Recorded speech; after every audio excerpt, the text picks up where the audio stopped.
Welcome to Tia's Table, where we talk about making fitness and wellness doable for busy women like you and me. Looking for healthy meal ideas, workout motivation, and good conversation? Don't worry, I got you, girl. Sit back, grab a snack, and let's have some girl talk. Hey girl, hey, welcome to another episode of Tia's Table. I'm Tia, a behavior change coach, nutrition expert, and certified group fitness instructor. I help women develop healthy habits that align with their health, wellness, and fitness goals. If you or someone you know is in need of a coach to help them live a healthier life, please have them reach out to me. You can do that by emailing me at tiavfitness@gmail.com, or you can message me on Instagram at tiavfitness. Listen, I have been meaning to pick up the phone and call you so we can all get caught up. I can hear about what's going on in your life. You could hear about what's going on in my life. But literally every time I picked up the phone to call you, something would happen. And then I would get distracted and I would be like, oh, I'll call tomorrow. Oh, I'll call tomorrow. And here we are. And then it's October, the 16th? Like, I should be ashamed. I'm not, but I should be. I should be ashamed. Oh my gosh, I have to do so much better. Mainly because one of my goals, see, and Siri is always beeping in. She's always beeping in, and I'm always rejecting her calls. So I don't know why that girl keep calling me. But listen, one of my goals, because I have been doing a lot of studying about behavior change and habit development and just how to help people adopt the change that they want in their lives, which is exactly what I've been doing when I haven't been calling you. But because I have been doing a lot of studying, I've noticed a few areas in my own life where I'm like, yeah, I could apply this to my own life and just kind of see what happens. And one of the things that I would like to apply all that I've learned to, one of the areas that I want to apply that information to is to this podcast. So I'm not saying I'm going to start doing, that goes against everything that I've studied. I'm not saying how many episodes I'm going to do a month. I'm not going to say that. I'm not going to put a number on it. But what I am going to do is make a goal to at least improve on what I do now, which for crying out loud could be to just show up when I'm supposed to. Just show up when I'm supposed to, and that might be one step in the right direction, which is actually what we're talking about today. We're talking about how to make small, teeny tiny changes that we might be overlooking and how we can snowball those things into progress. Instead of aiming for perfection all the time or thinking that the plan has to look like one thing, let's try to start looking at this in a whole new, completely different way and see where we end up. But before we do that, let's talk about what is on Tia's table today. And when I mean today, I mean in real time, October 16th. This is what I had for lunch today. But girl, I've been eating it for at least over a week. And it's good for you. It's not a bad choice. It's just that you might feel some kind of way about eating it because it might feel like a bad choice. And that's what I want to talk to you about. So as we know, I'm no stranger to somebody's grilled chicken sandwich that I can order in an app and pick up in a drive-thru. I will order that grilled chicken sandwich like it's nobody's business, and I will devour it on my way home or to my next destination. It's good. The numbers are right.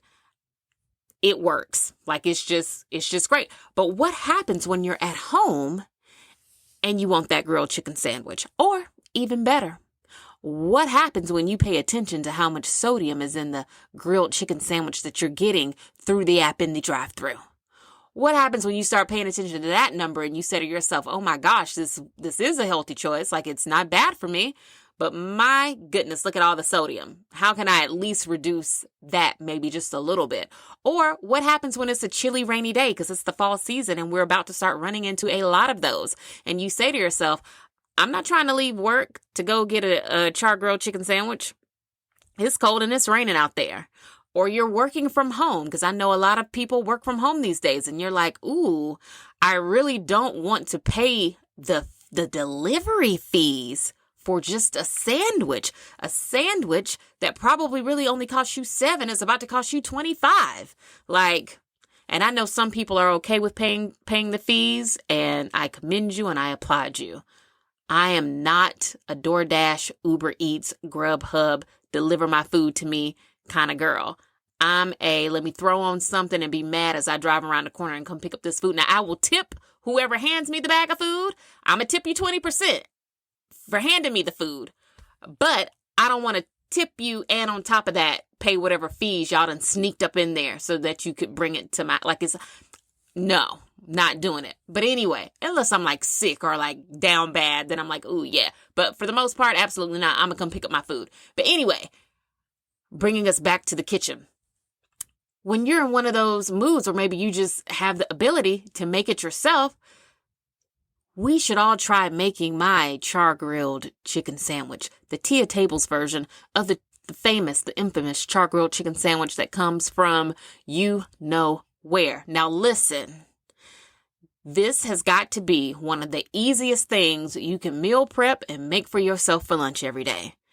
If we can't do this, I am going about my whole career the wrong way. And I want us all to be in alignment, eating this chicken sandwich because it's so super easy.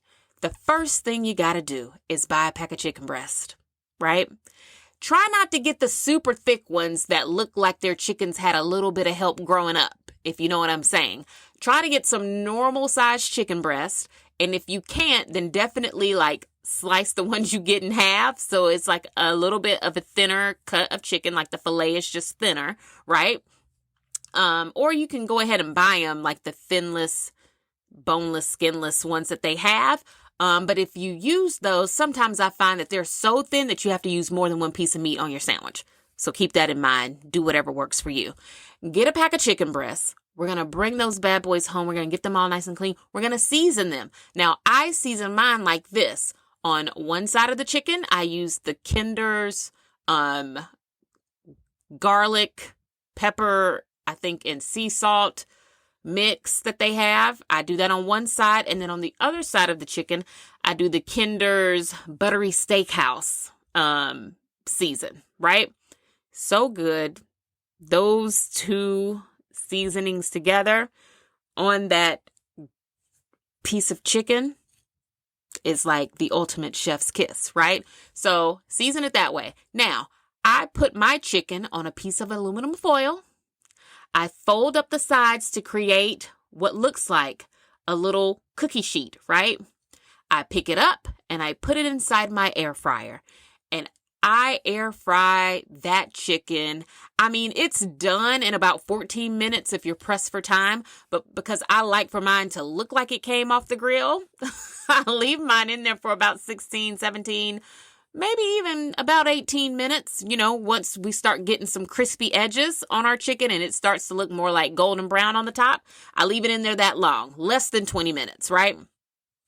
So we cook it. We let it sit and let those juices kind of reabsorb back up into that chicken before we do anything with it, right? So we're just going to let the chicken sit while we get our bread and our sandwich fixings all together. So I use the Arnold bread.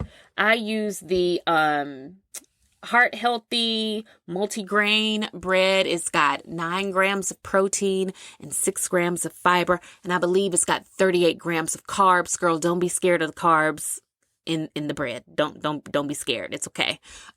So I use that bread. Love that bread. It really does help me with my own like calorie counting and my macros and all of that. So that's why I choose that one.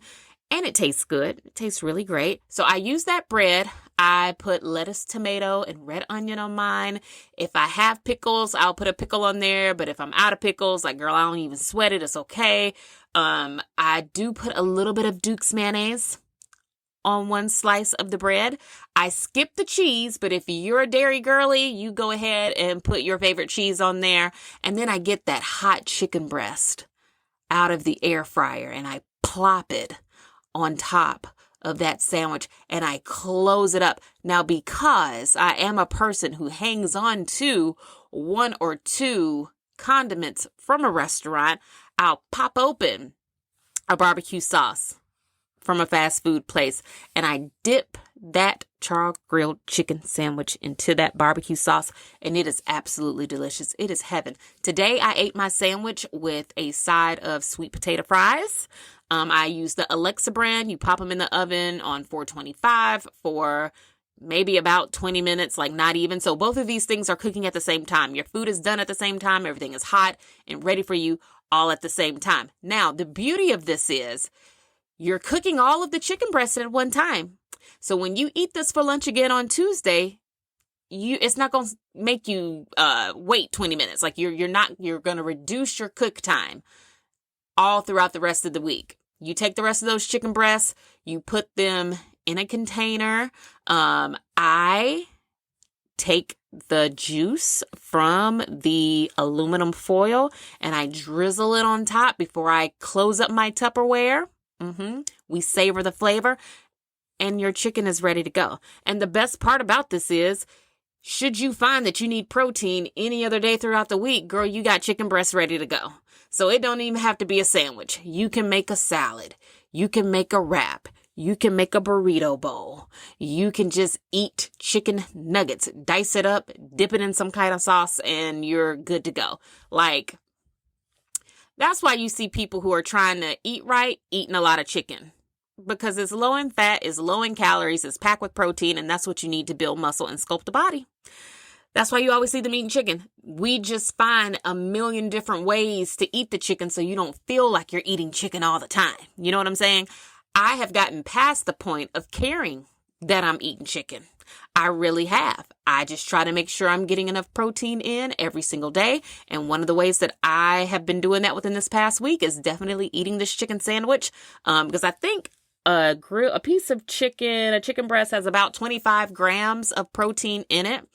When you add the protein from the bread, and you do have to eat 2 slices to get those numbers, but I'm getting 34 grams of protein in that one meal, just off of the bread and the chicken alone.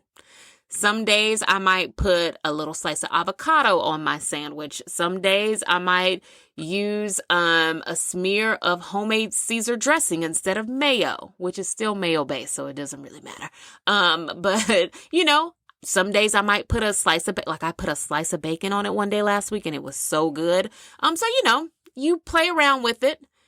It's so good, so versatile, so easy, so inexpensive. And this is also something that you could easily make and take. And we love something that we can make at home and then take it with us wherever we need to go. So even if you are back at the office, and let's say you do have a job where you feel like you're always pressed for time and it's hard for you to get away for lunch, girl, make this sandwich and take it with you. And you're going to be so glad that you did. Thank me later. Now, that recipe was not in the newsletter. I think the recipe that was in the most recent newsletter was one for my sure thing chili, because it's a sure thing every time. That recipe is amazing. I do add cilantro to my pot, right before I'm about to serve it. I chop up some cilantro, I put it in the pot, I stir it up, and as soon as that cilantro wilts down, I serve the chili. So that one is a good one too. That one is a good one. So, okay, let's move on to our main topic today, which is chasing progress over perfection, right? My personality type finds it really hard, I think, sometimes to, not that I feel like I'm saying the same thing more than once, but I do find it hard to, I think, reinforce ideas. I think my personality type, and it could be somewhat considered a flaw, I guess, is that once I say something one time, I feel like everyone gets it, right? But what I have learned from my studies here recently is no, Tia, if you listen to someone tell you something in a million different ways, like if you're reading a book about behavior change, you're listening to podcasts about behavior change, you're listening to audiobooks about behavior change, some of them by the same authors, but they just give you different ways of looking at something, the women that you coach or the women that listen to your podcast or follow you on social media or whatever, they probably will appreciate that too. Hearing you say things in different ways, because eventually one of the ways that you say it girl, it might finally hit home and somebody might stay on the wagon a little bit longer than they would have otherwise, with this new messaging. So today I wanted to talk about itty bitty, incremental, small changes that could be looked at as skill development or habit development, depending on whatever term you prefer. But I wanted to talk about looking at your journey in that way, as opposed to thinking or assuming everything has to be just one way, right? Something that I've learned or have been confronted with here recently is the idea of perfection, right? And I read a research article about how some women, or the woman in the story, was so focused on chasing her idea of perfection and what she thought her life was supposed to be, that along the way, she really didn't focus on habit development or skill development that helped her live a healthier life in any way. Because in her mind, if she could not do something perfectly, she just didn't do it at all, right? She completely abandoned whatever the idea may have been if she felt like she couldn't do it perfectly. So, for example, if a doctor said to her, oh, you should probably be working out for 30 minutes every day. And if the woman felt like she could only do 6 days a week or 5 days a week, she just didn't work out at all. Instead of looking at it like, well, no, I could do Monday and Tuesdays, and letting Monday and Tuesday be progress for her, she would just say, oh, nope, I can't work out for 30 minutes every day, so I may as well not even try.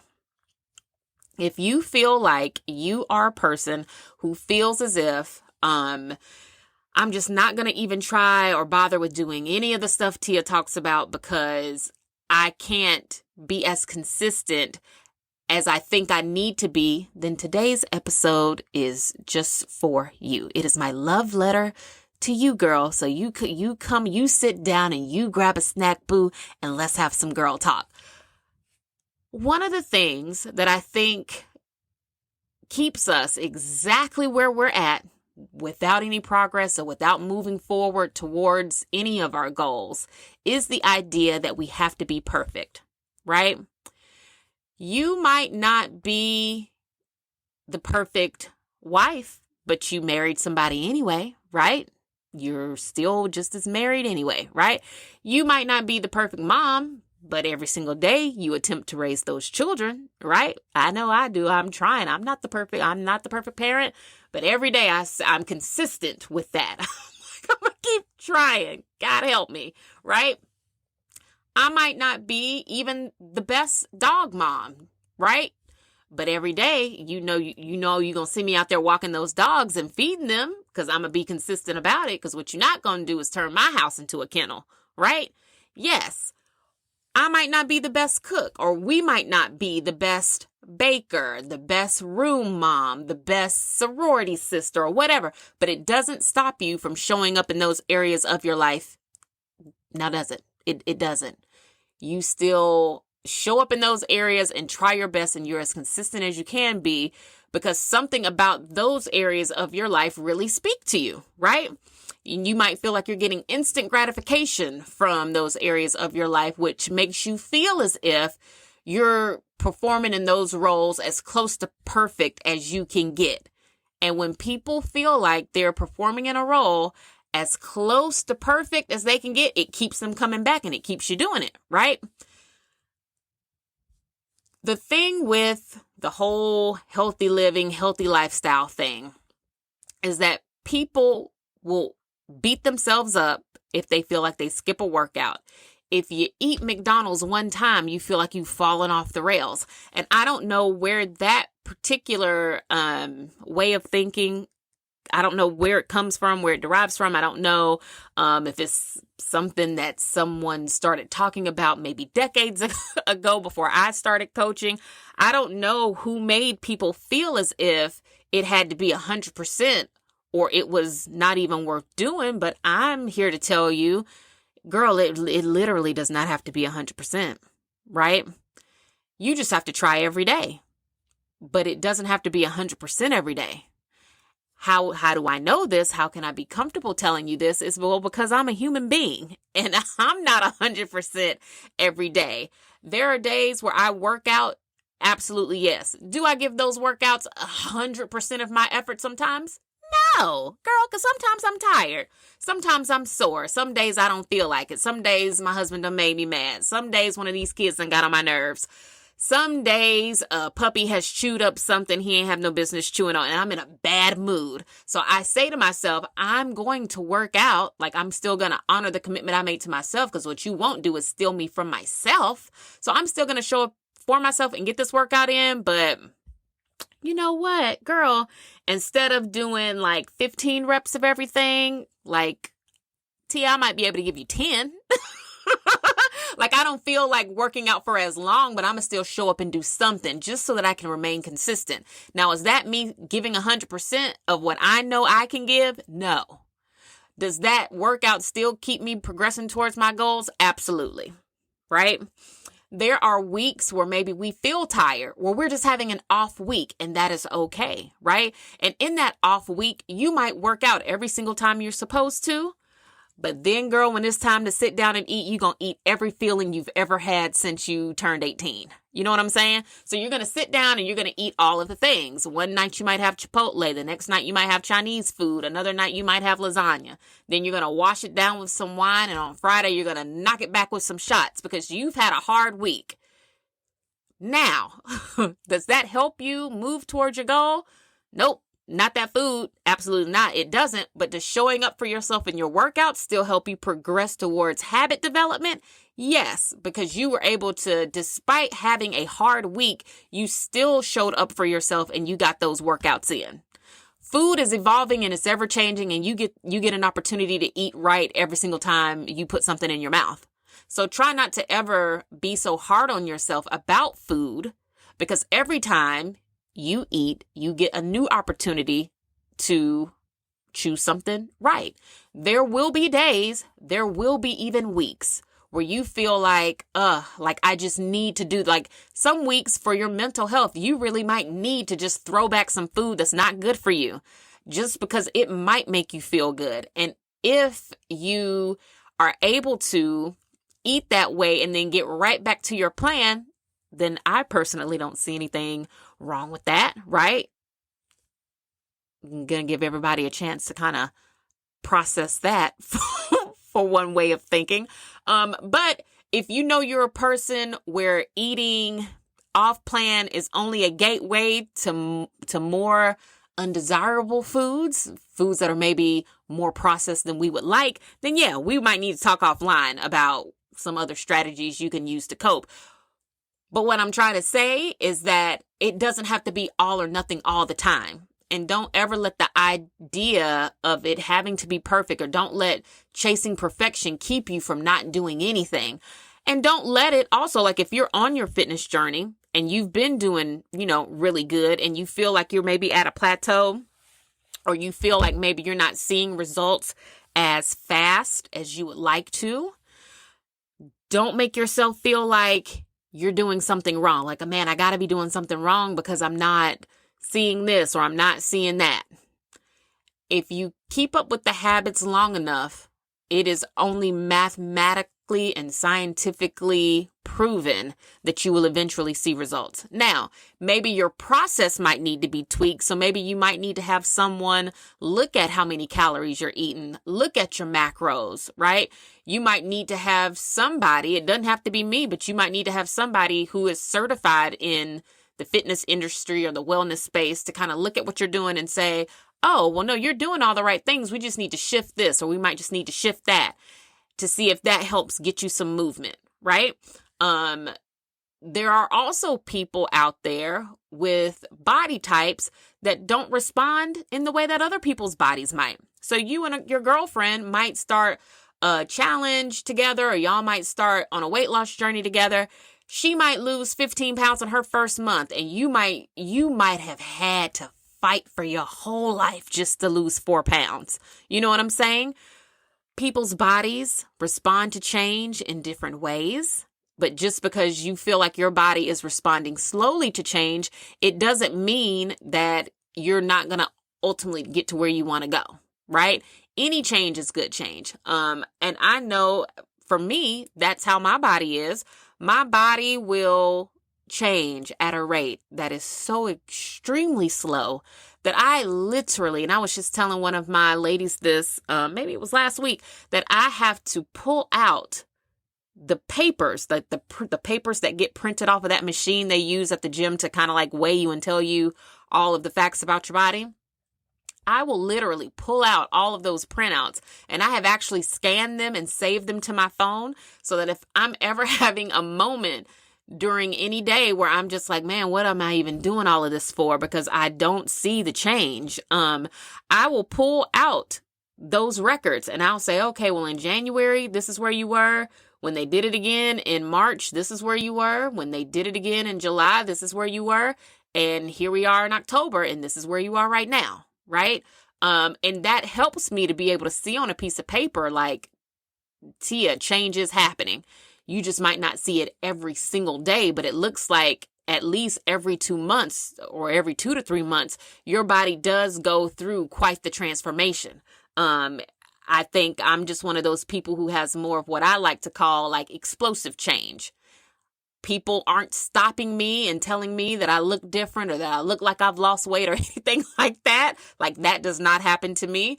But when I look at pictures of myself, I can see change. And most definitely when I have been putting on my clothes, all of my clothes now are almost too big. Well, if it's something that I bought last year, it's too big for me now. I mean, like, I'm wearing the stuff because it's all I have. But I'm like, yeah, I bought this last fall, and last fall when I have it, girl, I was in it. I was wearing it. Those clothes were wearing me out. And this year I put on the stuff and I'm like, wow, like all of this stuff now is too big. And I love that for me. That lets me know like, oh, Tia, you've been working out. And even though you might not look extremely different, you've lost a lot of inches, especially in your waist, because your clothes are big. Like, your clothes don't stay up on your waist anymore. And I love that. So just because you don't see things happening as fast as you would like for them to, it doesn't mean that you're not doing the right things, right?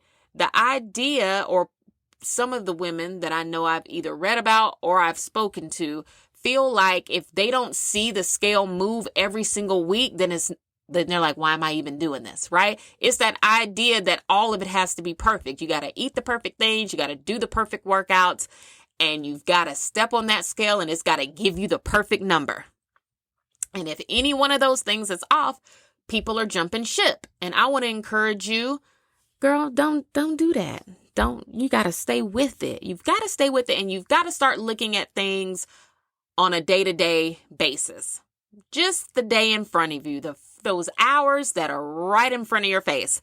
We've got to start focusing more on those, and how every habit that we're working on is always the next thing we're supposed to be doing, right? Whether it's water or a workout or a meal or whatever is the next thing on your to-do list for the day, it probably is either one of your habits that you want to work on, or it's a skill that enables you to check one of those habits off. And what I mean by that is, for example, if hydration is one of the goals that you're working on, and your goal is to get however many liters of water a day, hopefully your goal is 3 to 4 liters, girl, because I just got finished reading about water. Maybe that was 2 weeks ago, hydration. And I will come back and talk about this on the podcast at another time. But truly, everybody should be trying to drink at least 3 to 4 liters of water a day. So with that being said, whatever your water goal is, that's your water goal, right? That's the habit that you're trying to develop. You're trying to become a person who drinks more water. The skill involved with being someone who is a water drinker is filling up that water cup, right? Some people like the Stanley cups. Some people just like drinking water bottles. Whatever your water drinking method of choice is, get your gallon, get your container, right? But the skill that's involved there is being a person who is cognizant of the fact that they've got to keep water in that container. which means you have to develop the skill of filling up the water container every time it empties. Like you never have an empty container. You always have water with you, right? Becoming a person or developing the skill of always having water with you turns you into a person that drinks water, right? So instead of thinking, oh my gosh, I missed my water goal again today, or instead of thinking like, oh, if I don't get the 3 to 4 liters of water in, like whatever, and just like tossing the goal out or not even trying, you should think to yourself, my goal for today is to keep water with me at all times, right? The goal is no longer to drink 3 to 4 liters of water today, even though that's the ultimate end goal, right? But the real goal is, my goal is to keep water with me all day long, no matter where I go. When I'm at my desk, when I'm in my car, when I'm working out, if I go to my front porch, if I sit down on the couch, if I'm twisting my hair, if I'm folding laundry, if I'm scrolling my phone, I have water with me. That is my new goal, because the likelihood of me drinking water will increase because the water is available to me, because I'm a person who always has water with them. Like for me personally, I never leave my house without water. I might forget my phone at home, and if I'm going somewhere and I'm coming right back, I will not come back inside and get my phone. I'll just be like, oh, okay, I'm coming right back. My phone's dry. I can leave my phone home, right? But if I get into my car and I start backing out of my garage and I don't have a bottle of water with me, I will stop that car and come back inside and I will come get my water, because I'm like, oh no, I don't know where the day might take me. I know I'm leaving my house right now, but I don't know. I don't know. I don't want to be so sure of anything that I leave this house without water, because I know I'm going to get thirsty. I know someone might try to serve me soda, and I need my water there so I don't get caught with any beverage surprises, right? I need to be a hydrated queen. Like I need to remain hydrated. So I will come back inside and get my water. You might be late going somewhere if I back out of my driveway and I don't have my water, because I'm going to stop and I'm going to come back inside. So that is the skill. That's how I want people to start thinking of things. Your goal every day might be to eat well, to eat more nutritious meals. Might be your goal, or your goal might be to eat 1,700 calories of nutrient-dense foods, right? That is the end goal. But the skill that is involved with becoming a person who's eating really well like that might be to be a person who makes a meal plan once a week. People who make meal plans that are written down are more likely to follow a meal plan and actually eat the meals and hit their nutrition goals, right? You might have a nutrition goal of eating a certain number of macros, right? The skill that would be involved with that would be meal prepping. People who meal prep and who have developed the skill of being a meal prepper, right? Of either batch cooking, or like I'll just make chicken breasts, or I might just boil eggs, or I might have a pot of soup, or I might just have something that's easy for me to eat all throughout the week, right? In my fridge, just ready to go. All I got to do is heat it up. People who do that are more likely to hit their macro goals. Why is that? Because they have developed the skill of meal prepping. If you're a person who says, oh man, I really want to work out 5 days a week, Monday through Friday, I want to exercise. That is my exercise or my workout goal.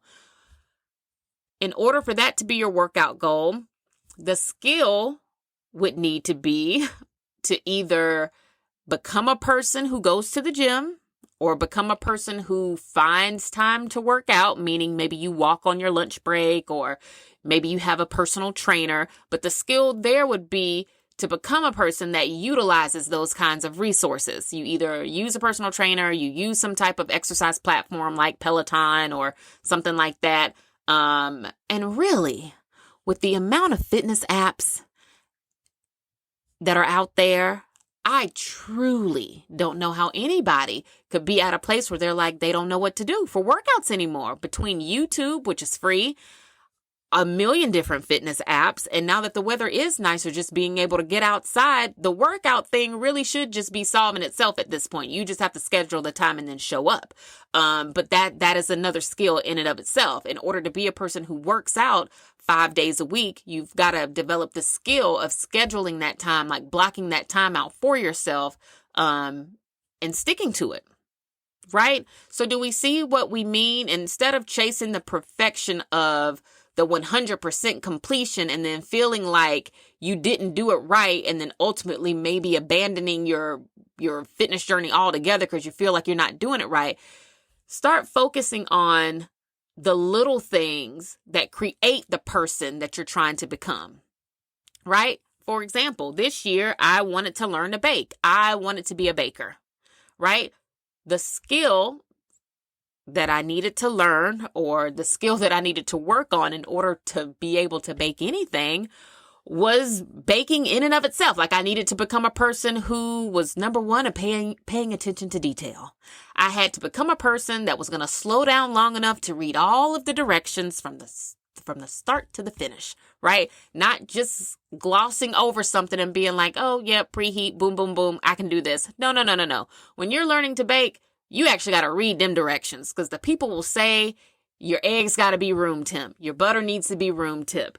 You need vanilla extract from the vanilla bean of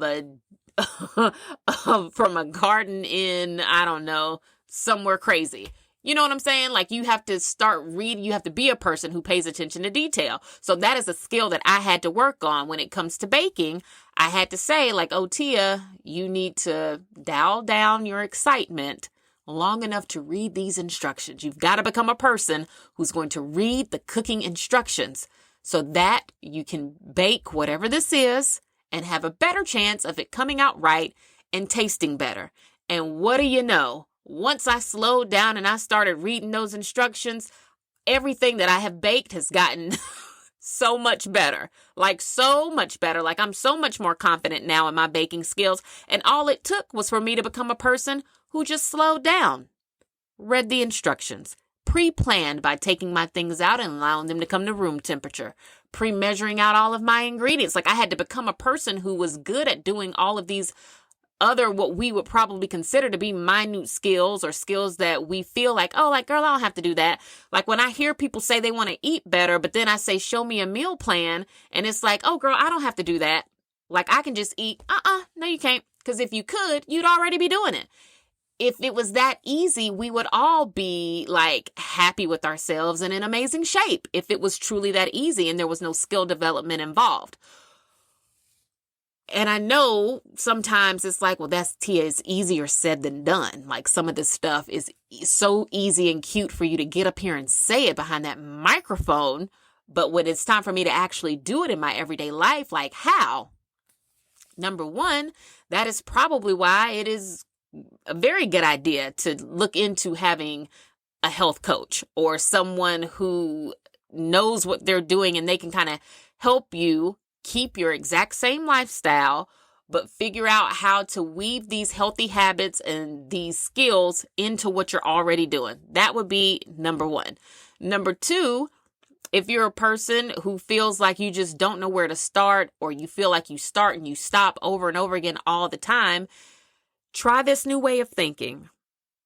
Try saying, it's really not about the 3 to 4 liters at the end of the day if I can't even keep a bottle of water with me all day. Now, if you find that you're dragging the same 16.9 fluid ounces of water with you everywhere you go, and you're not making no progress on that 16.9 ounces, you probably should reach out to someone like me, and let's talk about that, because that is a person who is in need of a different kind of skill development. You're carrying the water with you. That's not the skill you need to work on anymore. Like, girl, you need to work on turning that bottle of water up and actually consuming and drinking the water, right? Everybody is at a different place in their journey. Everybody has different skills that they're trying to develop. They have different habits that they are trying to form. They have different things that are goals to them. Some people, your goal might be to lose weight. Some people, your goal might be to just burn fat. And there is absolutely a difference. For example, I'm not trying to lose weight. I'm trying to burn fat. Some people really do want to see the number on the scale actually drop. They like seeing a certain number, and that's okay. Some people, your goal might be to just be more active. Some people, your goal might be just to, like we've already said, eat better and drink more water or get better sleep. No matter what the goal is, take that goal and then walk the breadcrumbs backwards, like reverse it. If you had a VCR, if you could put your goal in a VCR and hit rewind and take it all the way back to figure out, what do I need to do to become a person that's like that? And then let whatever that is become your new goal. My goal is to be a person who's always not drowning in laundry, right? I want to be a person who's on top of laundry, where I'm not always looking at a pile of laundry somewhere that needs to be folded. How do I become one of those people who don't have endless amounts of laundry? Number one, I could get rid of my family, but they're all so cute and lovely. I want to keep them around. I want to keep them. I love them so much. So that's not an option for me. Number two, I could work on the skill of when I take the clothes out of the dryer, I immediately fold them while they're hot. And then, my friends, I put them where they go. I deliver clothes to little boys who I'm just not ready to let them, because they're not going to fold it. They're just going to shove it in their drawers. And now who's going to iron? Not me. So I've got to have it folded while it's hot. My teenage daughter, she does all her own laundry. So I have been freed from that. But there are four other people, myself, my husband, and my two boys. Sometimes my husband and I will sit down and we'll have marathon Sundays of just doing all of the laundry. We wash, we dry, we fold as a team. But we don't do that every Sunday, and then it gets backed up, right? So in order for me to become a person who's not just being dragged for filth by the filthy laundry, I've got to become a person that says, when the clothes come out of the dryer, you are going to fold them. If you fold them, there is a very high chance that the clothes will get put away, because what are you going to do with folded laundry, like just stacked up on the table? The clothes will get put away if you fold them. It will. It's just an inevitable. But you've got to become a person, Tia, who's actually going to fold the clothes instead of just putting them in a basket and letting them live there, right? Hopefully, I'm communicating this in a way that makes sense. We can all do better about skill development and really developing skills that progresses us towards the habits that we want to be a part of our daily lives. And I know it's easier said than done in a lot of different ways, but hopefully thinking about it like this will be helpful for you. It will encourage you to stay in your journey on a daily basis. Small incremental changes done with a growth mindset or an attitude of self-care or self-compassion is the most workable solution to any goal you have. I will say that one more time.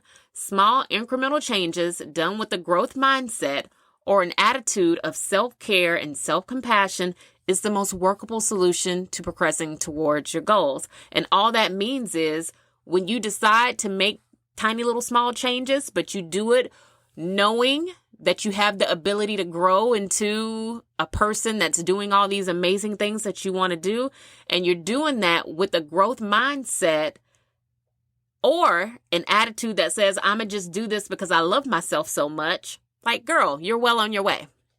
So when I spoke before about how even when things are falling apart, like, I'll still show up for myself, that's me doing something, or it's me staying consistent with an attitude of self-compassion and self-care, right? I care about myself and I love myself so much that I'm going to show up. Even if I don't maybe go as hard as I normally would, I'm going to still show up for me. Because if I don't show up for me, like, who else?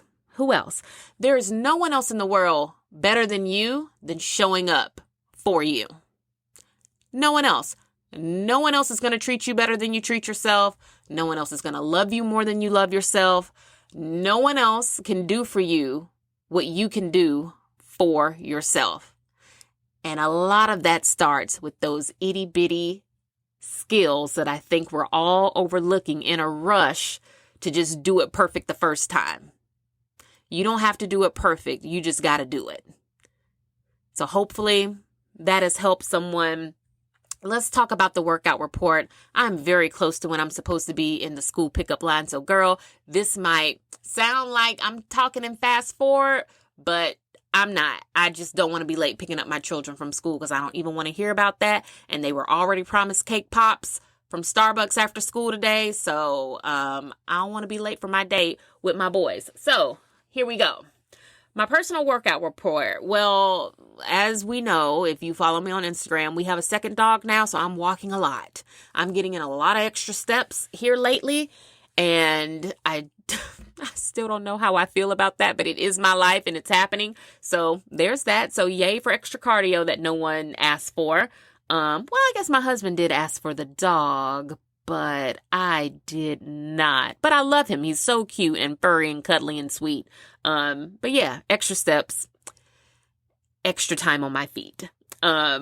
We have started meeting in the park, me and my husband. So once or twice a week, now that it's nice outside, we meet at one of our favorite trails and we run. Like, we are calling them like little daytime running dates. We go, we run 3 miles, and then I come to school pickup and he goes back to work. It's been great to have that date in there once or twice a week. Not only does it help us spend more time together, but it helps to make sure both of us are getting our cardio in. It's a good active way to stay connected, and I love that. And it gives me an opportunity to wear some of my real cute active clothes that I wouldn't wear to the gym. And I got to stop buying that stuff. The next time Old Navy has a 50% off activewear sale, if you know me and you know that sale is happening, you message me, you text me and be like, don't do it, girl. Don't do it. You don't need to give Old Navy no more of your money when they have that 50% off sale, because their outfits fit real cute. The colors are like, adorable. But I don't need nothing else. But the flip side to that is when we go running a couple times a week and I know I'm going to like be meeting him, I put on my really cute like workout stuff. And I love that. Like, it makes me feel like I'm getting dressed up like we're in college all over again, except, it's not giving that at all. Actually, but I do like putting on the cute little outfits and like showing up to run. Like, it gives me all the vibes and the feels. So I've been doing that. I've still been working out with my trainer, and in about a week, on October 23rd, I think that's 30 days out from Thanksgiving, I'm going to start a plant-based reboot challenge. I know people are familiar with 75 hard, or maybe you're familiar with 75 soft. Well, I'm going to have the TVF 30. That's going to be 30 days of a reboot. Let's call it a reboot that I think will help get me back into a good groove before the holiday season comes and we start eating and drinking all the things and doing all the things. My system will be very clean.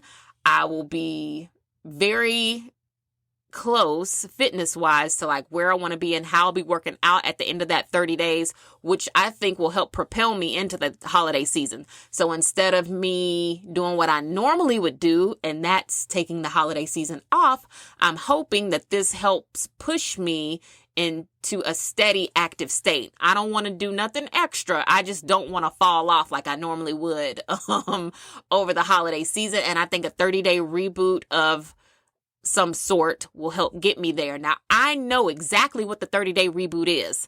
I'm not ready to share what it is yet because I don't want people to be like, ooh, girl, like it's too much. Because it's not. It's not too much. But I will be sharing the 30-day reboot in the app. I've already kind of told the ladies in there what book we'll be using for the meals and the food, because that book makes it just really easy to count calories and count macros. And I've had meals out of that book before. It's a cookbook that I've had, I think, since 2017, I think. So I've had the food before and the food tastes great. And I plan to just show them how you can take a book like that is a book all about rebooting your system in a plant-based way, but how you can alter and tailor something like that to fit you and your own personal workout goals. And of course, I'm going to lead the 30 days. I'm very excited about that. It does start on October 23rd because that's 30 days from Thanksgiving and we want to wrap up before Thanksgiving. So I do have to start it at a weird time in the month, but it's okay. And I'm excited about it. So stay tuned for that. And if you're not using the app. Like if you're not a part of the community in the app, girl, I encourage you to go to my website, tiavfitness.com/you.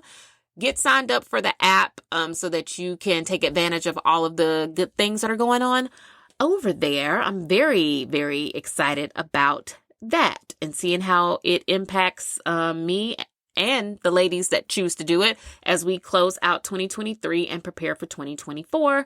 I do have a birthday countdown on my phone. I can't look at it right now because I use my phone to record this, but I want to say I'm about 114 or 113 days out from my 40th birthday. So like I need that reboot to like help me stay in the fight for my 40th. I don't know where I'm going for my 40th birthday. I don't know what I'm going to be doing, but I know whenever I go and do, I'm going to be ready.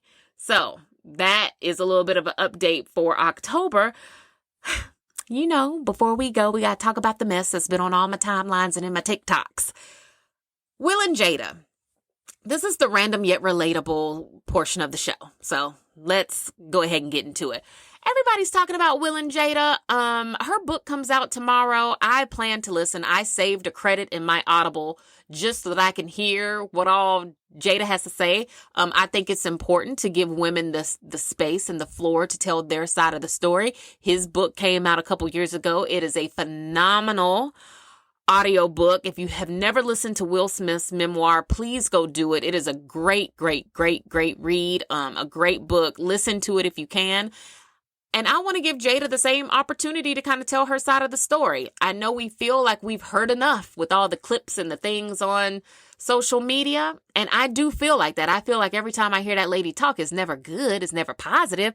She's always talking about Tupac and not enough about Will Smith for my taste. But I'm not married to him, so I can't tell her what she should and shouldn't be feeling and saying about her husband. Because at the end of the day, we don't know that man. We don't know Will Smith. We don't know what it's like to be his wife and to have been living with him for all these years. We can just imagine because we might love him so much. Like, I'm a Will fan. I think he's amazing. But, you know, I also want to listen to Jada's book and see what all she has to say. Because if you're listening to this podcast and you have a husband, then you already know, like, you can love that man down, but it doesn't mean that, you know, he is without flaw. You know, like nobody's perfect, as we just talked about for the past hour. Nobody's perfect. So I'm ready to hear what Jada has to say. I think a lot of people are giving her a hard time over the Tupac stuff and like the August Alsina stuff. But apparently, you know, they weren't together this whole time anyway. So I don't think that that's as much of a scandal as we probably thought it was back then. And if you have listened to Will's book, he does allude to the fact that their relationship did go through some type of a separation, you know, at some point. So we don't know. And I'm not here to judge how other people like live their lives. And I think once you become a person who is a bit more of a judgment-free zone, I think that'll allow you to consume content a little bit better and enjoy things a little bit better. So I'm just interested in hearing more about Jada's life. She has been on a lot of successful TV shows. She was on A Different World. She had Hawthorne for a long time. Jada was really that girl, like in the 90s. She was in all of the movies, you know, coming up. Wasn't she in like The Matrix? She was in Collateral, if I'm not mistaken. She was like in the early 90s. She was in, what was that? Was Jada in Booty Call? No. She was in, was it Woo? Or she might have been in all of those. And wasn't she in one of the Wayans movies? What was it? What? Oh gosh, that's going to kill me now. I can't think of it. Money can't buy you love. Was it that movie? With one of the Wayans. I don't know, but y'all know that girl done been in a lot of stuff. If you're of a particular age, you grew up seeing Jada Pinkett Smith all over magazine covers and all in the shows and all in the movies. And I feel like we shouldn't be raining on Jada's parade at this point. Like, we done been interested in her this long. I feel like if you don't have nothing positive to say or nice to say, then just don't read the book. Like, just don't do it. if you don't want to, if you're not interested. But me, I'm interested in hearing her side of what Will said, because we all know Will is a man. I love him, but Will is a man, and Will is going to tell that story in a way that shines light on him. Even in the parts where he tries to admit that he wasn't like the best person, even those parts I'm sure were told with a coating of sugar. So let's hear what Jada has to say, and we can give her a chance to tell her side about how she got into entanglements and like all of that. And I literally can't wait. I will be sitting somewhere tomorrow with coffee, and I bought these little miniature blueberry muffins so that tomorrow when I sit and I listen, I can sip my coffee and pop my little blueberry muffins and probably fold clothes. I'm so excited about it. Love is Blind. This season has been a complete mess. Spoiler alert, it's only one couple at the end of it all. And that one couple is a 24-year-old and like a 30-something-year-old. I don't know what they have in common other than rocks, because they both are into geology, which is kind of cute, but I don't know what else they're going to have in common other than that. They seem like the strangest pairing to me. And I think some stuff has come out on him ever since, like the last episode and the reunion has aired. Like he's been secretly talking to his ex-girlfriend or something like that. And it's kind of like, duh, that's what 24-year-olds do. Like, I don't know. The whole show has been a mess. There was a girl named Stacy on the show. Like if you haven't seen any of the clips on social media, Stacy and Izzy were a couple. And we pretty much knew very early on that they weren't going to get married, because as soon as Stacy found out that Izzy didn't have no money and he had a low credit score to no credit score, she already knew she wasn't going to marry him. She knew that. She knew it from the moment he told her he was going to need her to go 50-50 when they go out for dinner dates. Because who was paying for them to eat every time they went out? Not Izzy. Izzy said, I ain't got it. But Izzy said, you got them two Benzes parked in your driveway. So apparently you have it. I see you built this custom home from the ground up. So I know you got it. So why are you asking me for 50%? When you are more than capable of paying the 100. And Stacy looked at him and said, oh, if it's broke, I can't fix it. And she didn't. She didn't even try to. She told him no at the altar. And there was really, only one couple this season. And I don't know what they're going to have to do with that show. But I feel like every season it just gets worse. Now, a friend of mine did tell me that I needed to tune in to Love is Blind UK. I didn't even know that existed and it was a thing. But now that I know about it, I will be binge watching that as soon as I get an opportunity. And I will report back on my findings. We watched Reptile yesterday, the movie that's on Netflix. Now, you may have already seen this because it's been in the top 10 on Netflix since it came out. Y'all, the movie was so good. So good. But let me tell you my favorite part about Reptile. The most favorite part about Reptile to me was seeing Alicia Silverstone on my screen. If you are not a fan of Clueless, we probably, don't have much in common. But I loved Clueless growing up, and Alicia Silverstone still looks the exact same. Like nothing about her has changed. And I mean that in a good way. Like she has aged very naturally and like beautifully. Like you can tell she hasn't done anything to herself.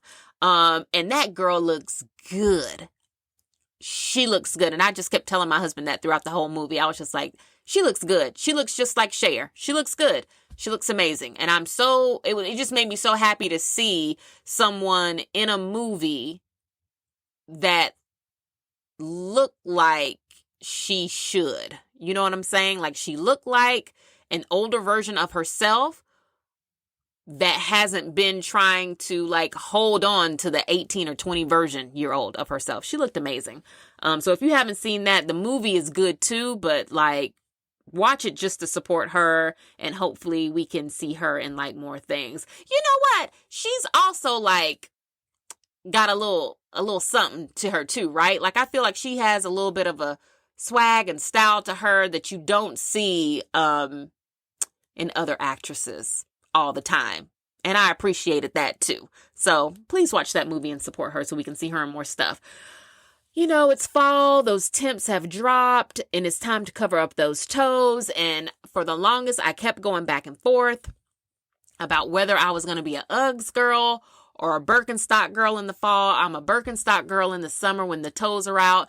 But when it was time to cover up the toes, I'm like, ooh, you need a comfortable shoe that you can just put on. That goes with everything.